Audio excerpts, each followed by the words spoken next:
Hello friends, आप सभी का बहुत बहुत स्वागत है आपकी अपनी प्रवर क्लासेज में। दोस्तों, आज हम देखने वाले हैं सामाजिक सुधार अधिनियम। सामाजिक सुधार अधिनियम में हम देखेंगे कि सामाजिक सुधार अधिनियम कब आए और उस समय कौन से गवर्नर जनरल रहे और कौन से गवर्नर जनरल की मुख्य भूमिका से ये सब संभव हो पाया। तो चलिए हम इसको कुछ बिंदुओं के माध्यम से देखते हैं। जैसे कि पहला था शिशुवध प्रतिबंध, उनको देखेंगे। उसके देखने के बाद सती प्रथा है, ठगी प्रथा है, उसके उपरांत दास प्रथा, नरबली प्रथा, विधवा पुनर्विवाह, अंतरजातीय विवाह। उसके बाद शारदा अधिनियम आया, उसको देखेंगे। उसको देखने के बाद सभी को क्या करेंगे, मेमोरी टेक्निक विधि से या ट्रिक के माध्यम से पूरी तरीके से याद कर लेंगे और फिर उसके बाद जो प्रीवियस ईयर में कुछ प्रश्न पूछे गए थे उनको देख लेंगे ताकि कोई भी डाउट न बचे, सारे डाउट क्लियर रहें। चलिए शुरू करते हैं। हम शुरू करें इससे पहले अगर आपने प्रवर क्लासेस को सब्सक्राइब नहीं करा है तो प्लीज़ सब्सक्राइब कर लीजिए, बेल आइकन को भी प्रेस कर लीजिए ताकि किसी भी वीडियो की नोटिफिकेशन आपको सबसे पहले मिल सके। चलिए शुरू करते हैं, देख लेते हैं। पहला है शिशुवध प्रतिबंध अधिनियम।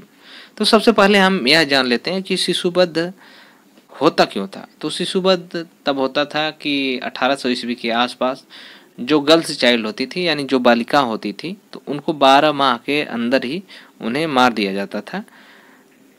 जैसे कि जैसे ये चीज़ें हैं था कि दहेज प्रथा या अन्य सामाजिक असुरक्षा की दृष्टिकोण से बालिकाओं को मार देना ही उचित समझते थे, इसलिए उनका वध कर दिया जाता था। तो यह इसको प्रतिबंधित कौन किया, तो इसको प्रतिबंधित किए गवर्नर जनरल जो था बेलेजली ने। और यह सन किस सन में आया था, तो 1798 से प्रयास किया गया और 1805 में इसे पूरी तरीके से प्रतिबंधित कर दिया गया। तो इसको याद कैसे रख पाएंगे कि शिशुवध पर प्रतिबंध कौन लगाया, बेलेजली। तो वह से वध हो जाता है, वह से वध हो जाता है और उसके बाद वह से बेलेजली। तो इस तरह से आप याद रख पाएंगे बेलेजली। और यह चीज़ें हैं जैसे कि बेलज, जैसे आप कह सकते हैं बेलज, जैसे कि ऐसा ही कोई बेलज आदमी होगा जो कि शिशु का वध करेगा तो उसे बेलज कहेंगे। तो इस तरह से शिशुवध से आप बेलेजली याद रख पाएंगे। इसको लाया कब गया, 1805 ईस्वी में, 1798 से 1805 में। और इसमें विषय क्या रही, शिशु हत्या को पूरी तरीके से प्रतिबंधित कर दिया गया। चलिए अगला देख लेते हैं। अगला था सती प्रथा प्रतिबंध अधिनियम। सती प्रथा शुरू कैसे हुई और सती प्रथा आखिर आई क्यों।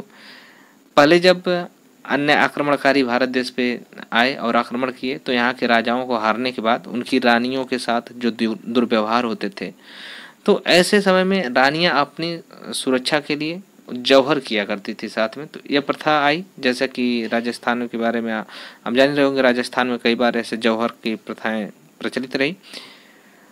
तो वह जौहर आई। इसके बाद सती प्रथा की बात करें तो सती प्रथा की बात, यह सती प्रथा के अगर कहा जाए कि सती प्रथा मिलती कहाँ किसी अभिलेख में, तो एक था एरण अभिलेख। यह भी पूछा जाता है किस अभिलेख में मिलता है, तो एरण अभिलेख में लिखा हुआ मिलता है, जहाँ पे एक गुप्त काल के बारे में बताता है, गुप्त काल के शासकों के बारे में। और वहाँ का जो शासक था वो था भानुगुप्त। कौन था, भानुगुप्त। भानुगुप्त था, उसी के साथ का एक शासक था गोपराज। तो गोपराज के किसी युद्ध में मारे जाने के बाद ही उसकी पत्नी पहले सती हुई। तो ये तभी से माना जाता है कि तब से सती प्रथा प्रचलित है और शुरुआत वहाँ एरण अभिलेख से ये चीज़ें माना जाता है। सती का ये अर्थ नहीं होता, सती का अर्थ बिल्कुल होता है पवित्र नारी। सती का अर्थ इसलिए पवित्र नारी कि कोई भी स्त्री जो एक ही पुरुष के साथ रहे, अपने पति के साथ रहे, तो ऐसी स्त्री को हम सती कहते हैं। तो सती प्रथा फिर बाद में बढ़ते चले आने पे क्या हुआ कि जब कोई भी पति मर जाता था तो पहले तो ये स्वेच्छा से करती थी, बाद में इसे बिल्कुल जबरन करे जाने लगा कि किसी का पति मर गया तो उसे जबरन चिता में बैठा दिया जाता था और उसके साथ जला दिया जाता था। तो ऐसी प्रथा को रोकने के लिए राजा राम मोहन राय ने बहुत ही प्रयास किया। राजा राम मोहन राय तब और भी ज़्यादा इसका प्रयास करने लगे जब उनके बड़े भाई की मृत्यु होती है, तो उनके भाभी को जब ऐसी चीज़ें जलाने जा लगा तब उन्होंने काफ़ी विरोध किया और सबको समाज को समझाने की कोशिश करा और काफ़ी पुस्तकें लिख के, कई भाषाओं में उसे लिख के समाज में प्रकाशित किया गया और फ्री में बांटा गया, जिससे कि लोगों को सोच बदले। और इसके बाद लॉर्ड विलियम बेंटिक ने, जो गवर्नर जनरल था, 1829 ईस्वी में पूरी तरीके से इसको प्रतिबंधित कर दिया।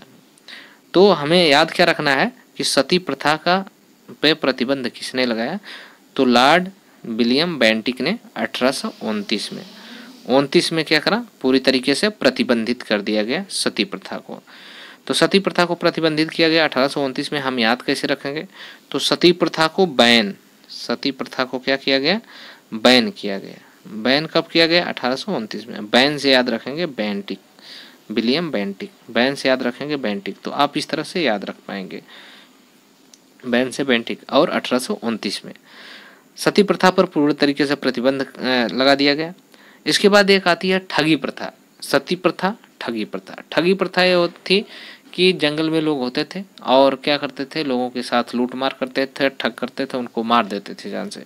तो ठगी प्रथा का भी जो अंत हुआ वो 1930 में हुआ। इस पे भी कानून बना के इसको अंत कर दिया गया।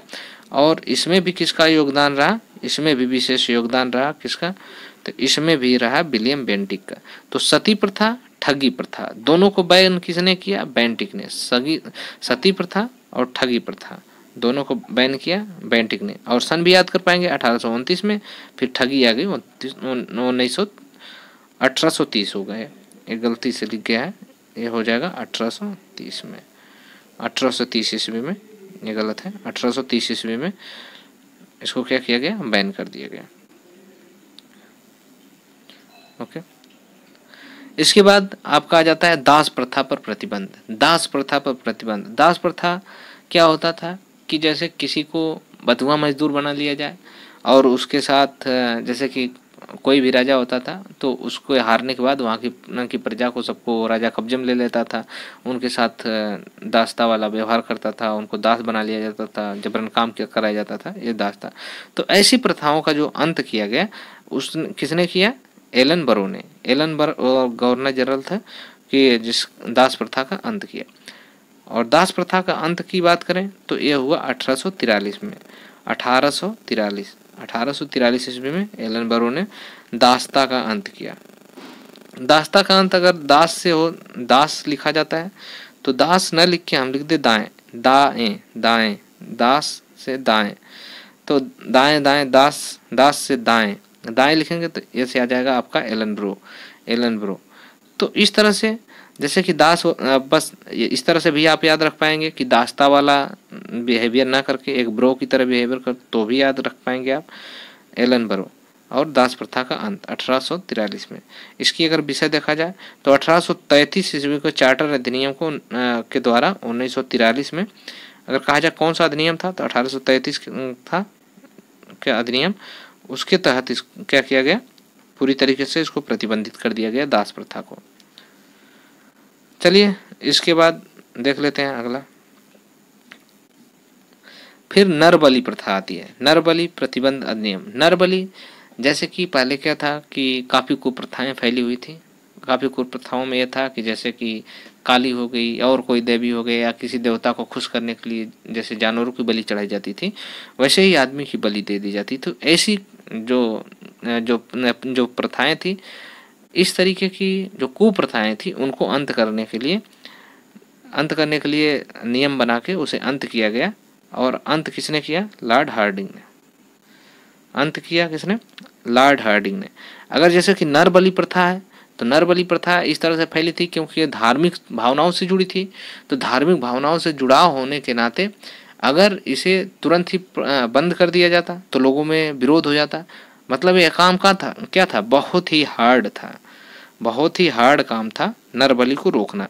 तो नरबलि को रोकने के लिए किसने, हार्ड से आप याद रखेंगे हार्डिंग। नरबलि को किसने रोका, हार्डिंग ने, गवर्नर जनरल थे, हार्डिंग ने रोका। और सन की बात करें तो ये 1845-46 में ये रोका गया, 1845-46। तो इसकी अगर विषय देखा जाए तो 1845-46 के चार्टर अधिनियम द्वारा 1846 में नरबलि को पूरी तरीके से प्रतिबंधित कर दिया गया। इसके बाद आ जाता है आपका हिंदू विधवा पुनर्विवाह। हिंदू विधवा पुनर्विवाह की बात करें तो इसमें जो मुख्य भूमिका रही, अगर किसी भारतीय की बात करें तो ईश्वरचंद्र विद्यासागर का बहुत बड़ी भूमिका रही हिंदू विधवा पुनर्विवाह में। कि पहले क्या होता था कि जैसे ही कोई किसी का पति मर जाता था तो उस विधवा को सती करने की प्रथा थी, वो अंत हो चुकी थी। तो फिर भी किसी विधवा को विवाह करने की अनुमति नहीं थी तो हिंदू विधवा पुनर्विवाह के लिए अधिनियम बनाया गया कि जो विधवा रही उनको उनका भी पुनर्विवाह हो सकता है। तो उसके लिए अगर कहा जाए कि कौन गवर्नर जनरल, तो लॉर्ड कैनिन।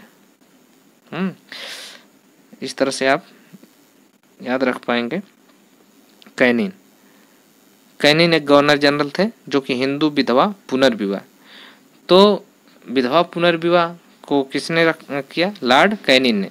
तो कैनिन को याद कैसे रख पाएंगे? इस तरह तो पता हो जाता है कि लॉर्ड कैनिन ने किया। तो जैसे कि कह सकते हैं कि यू कैन, इस तरह से कर सकते हैं। जैसे कहे कि क्या विधवा पुनर्विवाह कर सकती हैं, तो उसमें कह दिया गया यू कैन। कैन का मतलब कि हाँ कर सकती है। तो यह किसने किया? कैनिन। इस तरह से आप याद रख पाएंगे कैनिन को। और सन की बात करें तो 1856 में इसको लाया गया।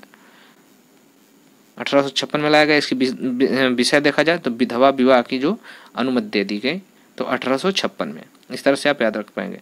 फिर आप कहा जाता है नेटिव मैरिज एक्ट अधिनियम। नेटिव मैरिज एक्ट अधिनियम कब आया उसको देख लेते हैं। नेटिव मैरिज एक्ट अधिनियम की बात करें तो इसे शुरू करा नॉर्थब्रुक ने, जो गवर्नर जनरल थे। सन की बात करें तो 1872 में शुरू हुआ। विषय की बात करें तो अंतरजाति विवाह। जब विधवा पुनर्विवाह चलने लगा और इस तरह से काफ़ी एक्ट बनने लगे, तो अंतरजाति विवाह भी, जैसे कि दहेज प्रथा बहुत ज़्यादा प्रचलित जब होने लगी थी, तो अंतरजाति विवाह इसमें काफ़ी कारगर सिद्ध हुआ कि उसे कम करने में। तो अंतरजाति विवाह को भी बढ़ावा दिया गया। तो अब इससे याद कैसे रख पाएंगे? जैसे नेटिव मैरिज एक्ट है, नेटिव मैरिज एक्ट, नए से नेटिव, फिर आपका हो जाता है नॉर्थब्रुक। ये बिल्कुल सटीक याद रख पाएंगे। नेटिव जैसे है आप नॉर्थब्रुक कर देंगे, बिल्कुल सही होगा। और इसको क्या है कि अंतरजाति विवाह, अंतरजाति विवाह, नॉर्थब्रुक क्या है? अंतरजाति विवाह। और ये आया था 1872 में। 1872 को हम कैसे याद रख पाएंगे कि जब अंतरजाति विवाह करा जाता है तो अक्सर क्या होता है कि अंतरजाति विवाह में सभी लोग साथ नहीं देते हैं। लेकिन जब यह क्या हुआ कि अंतरजाति विवाह के लिए नेटिव मैरिज एक्ट आया, तो इसमें कहा गया 7-2। तो इस तरह से आप याद रख पाएंगे कि नेटिव मैरिज एक्ट आया 1872 में नॉर्थब्रुक द्वारा। इसके बाद देख लेते हैं अगला आया एज ऑफ कंसेंट एक्ट। पहले क्या होता था कि जैसे कि किसी के जब समाज में कुप्रथाएं थी और स्त्रियों की उतनी अच्छी दशाएं नहीं थी, तो उस समय क्या होता था कि कम एज में ही लड़कियों की शादी कर दी जाती थी। तो उसको एज को बढ़ाने के लिए एज ऑफ कंसेंट एक्ट आया। तो एज ऑफ कंसेंट एक्ट की बात करें तो एज के मामले में बहुत ही एज पहले डाउन की गई थी, तो उसे इससे याद रख पाएंगे लैंसडाउन। जो थी एज बहुत डाउन थी और उसे किसने बढ़ाया? लैंसडाउन ने बढ़ाया। और यह आया कब है? 1891 में। 1891 में आया। लड़कियों के लिए इन्होंने क्या किया? लड़कियों की उम्र को कम से कम क्या कर दिया? 12 वर्ष कर दिया। विवाह की उम्र 12 वर्ष को निर्धारित कर दिया। हालांकि इससे पहले ही शादी हो जाती थी पहले, इसलिए कम उम्र ही थी, इसे बढ़ाया गया 12 वर्ष तक। तो किसने किया? लैंसडाउन। इस तरह से आप याद रख पाएंगे इसको। इसके बाद आता है आपका शारदा एक्ट अधिनियम। शारदा एक्ट अधिनियम की बात करें तो शारदा एक्ट अधिनियम एक थे, शारदा को डॉक्टर हरबिलास शारदा, डॉक्टर हरबिलास शारदा थे, जो कि यह जो एक्ट है विवाह से है, विवाह की उम्र से है। डॉक्टर हरबिलास शारदा ने काफ़ी प्रयास किया, इसलिए उन्हीं के नामों पे शारदा एक्ट अधिनियम बनाया गया। तो शारदा एक्ट अधिनियम की बात करें तो शारदा एक्ट अधिनियम किसके समय में आया और मुख्य रूप से गवर्नर जनरल कौन थे? तो इरविन थे। इरविन के समय में यह आया है 1930 में। और इसमें क्या किया गया? लड़की की एज को कम से कम 14 साल कर दिया गया और लड़के की एज को 18 वर्ष कर दिया गया। यह प्रश्न बार बार पूछा जाता है कि शारदा एक्ट किससे संबंधित है? तो यह क्या है? एज से संबंधित है और विवाह कानून से, कि जिसमें क्या होगा कि लड़की की एज कम से कम 14 वर्ष होनी चाहिए और लड़के की एज 18 वर्ष निर्धारित की गई। यह आया था एक्ट 1930 में। तो 1930 को कैसे याद रख पाएंगे? शारदा की बात करा जाए, शारदा से अगर आप याद रखेंगे तो शारदा क्या है? शारदा से आप याद रखेंगे जैसे शारदा से सरस्वती। शारदा का मतलब होता है सरस्वती, माँ सरस्वती। माँ सरस्वती क्या ली रहती हैं? बीड़ा, यानी बजाने वाला इंस्ट्रूमेंट ली रहती हैं बीड़ा। तो ऐसे ही आप याद रखेंगे, इसमें देख लेंगे बीन। जैसे कि जो भी बजाने वाला इंस्ट्रूमेंट है, बीन भी बजाने वाला है, तो इस तरह से आप याद रख पाएंगे इरविन। तो इरविन कौन किस में करे थे ये? 1930 में। और वैसे भी अगर आप याद रख पाएंगे कि गांधी इरविन समझौता जो हुआ था 1931 में हुआ था, 1931 में हुआ था गांधी इरविन समझौता। तो सन याद रखने के लिए 1931 में हुआ था। इससे पहले आपका शारदा अधिनियम आया था जो कि 1930, एक साल पहले। इरविन 31 और 1930, और बिन से आप याद रख पाएंगे शारदा एक्ट अधिनियम। और अगर लड़की की एज की बात करें तो 14 वर्ष, और लड़के की एज की बात करें तो 18 वर्ष निर्धारित की गई। इस तरह से हम सारे एक्ट को समझ लिए, सारे अधिनियम को समझ लिए। चलिए देख लेते हैं जो प्रीवियस ईयर के प्रश्न पूछे गए उनको देख लेते हैं। चलिए देख लेते हैं। इसमें पहला प्रश्न है, निम्नलिखित में से किस ब्रिटिश वायसराय गवर्नर जनरल का सती प्रथा उन्मूलन में मुख्य योगदान माना जाता है? जैसा कि आप ट्रिक के माध्यम से जानते हैं कि सती प्रथा को बैन किसने किया? बैन से आप याद रख पाएंगे। इसमें पहला option Irwin, Bentinck, Hasting, Ripon. तो बैन से आप याद रखेंगे बेंटिक, यानी बी वाला ऑप्शन सही हो जाता है। इसके बाद हम अगला प्रश्न देख लेते हैं। अगला प्रश्न यह है कि हिंदू विधवा पुनर्विवाह अधिनियम कब पारित हुआ? तो जैसा कि आप जान रहे होंगे ट्रिक में हमने कहा you can marriage again. Can say आपका आ जाता है कैनिन, यानी पारित किसने किया? कैनिन। लेकिन इसे क्या था कि सन ये पहला दिया 1802, 1856, 1829 या 1857। तो सन की बात करें तो सन आपका हो जाता है 1856। इसे याद कैसे रख पाएंगे? पीछे, जैसे कि इसके मतलब कि क्या है, विधवा पुनर्विवाह को क्या हुआ कि सारे अधिनियम चेंज हो रहे थे, फिर उसके बाद पीछे से क्या किया गया, अभी चेंज कर दिया, पीछे 5-6। तो इस तरह से आप याद रख पाएंगे 1856 में। ओके, फिर अगला देख लेते हैं हम कि दास प्रथा का उन्मूलन के संबंध में गवर्नर जनरल थे। दास प्रथा, दास मैंने कहा दास से आप याद रख पाएंगे दाएं, दास से हो जाता है आपका एलन ब्रो। मतलब दासता वाला व्यवहार मत रखो, अब ब्रो की तरह रखो, भाईचारे वाला व्यवहार रखो, अब भाईचारा वाला है। तो इस तरह से आपका हो जाता है एलन ब्रो। फिर इसके बाद अगला है शारदा अधिनियम कब पारित हुआ? शारदा अधिनियम कब पारित हुआ? तो शारदा अधिनियम जैसा कि मैंने बताया, शारदा अधिनियम को किसने पास कराया? तो इरविन। तो इरविन समझौता कब हुआ है? 1931। इससे पहले एक साल आप इसे रिलेट करके याद कर पाएंगे। गांधी इरविन समझौता 1931 में हुआ, इससे पहले एक साल हुआ यानी कि 1930 में, यानी सही हो जाता है सी वाला। इसके बाद अगला प्रश्न आपका है कि नेटिव मैरिज एक्ट से संबंध गवर्नर जनरल है। नेटिव, जैसे मैंने कहा कि न से आप याद रख पाएंगे, नेटिव है, नेटिव से ही एकदम न की तरह वह भी हो जाएगा आपका। देखिए इरविन, एलन ब्रो, नॉर्थब्रुक, बेलेजली। तो न से नेटिव और नेस्ट से हो जाता है आपका नॉर्थब्रुक, यानी कि सी वाला ऑप्शन आपका सही हो जाता है। इस तरह से हम अपने पूरे प्रश्न को कंप्लीट कर लिए।